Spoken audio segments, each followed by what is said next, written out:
the sum of three numbers which are in the ratio 5:7:3. அதாவது 1250 மதிப்புள்ள ஒரு எண்ணின் 5:7:13 என்ற விகிதத்தில் பிரிக்கும்பொழுது அவற்றுள் பெரிய மற்றும் சிறிய எண்களுக்கு இடையே உள்ள வேறுபாடு காண்க. என்ன பண்ணக்கூடாது? சின்ன நம்பர் என்னது, பெரிய நம்பர் என்னது கண்டுபிடித்து அப்புறம் பண்ணக்கூடாது. மொத்தம் எவ்வளவு?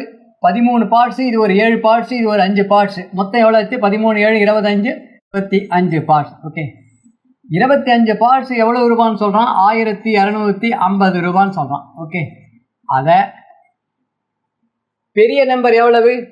பெரிய நம்பருக்கும் சிறிய எண்ணுக்கும் உள்ள வேறுபாடு தான் கேட்குறாங்க. பெரிய எண் எவ்வளோ பாகம்? 13 பாகம். சின்ன எண் எவ்வளோ பாகம்? 5 பாகம். வேறுபாடு எவ்வளவு? 8 பாகம். ஓகே, 25 125 50. 8 × 50 நம்ம பெருக்கினா எவ்வளோ வரும்? That is 400. What is answer? Answer 400.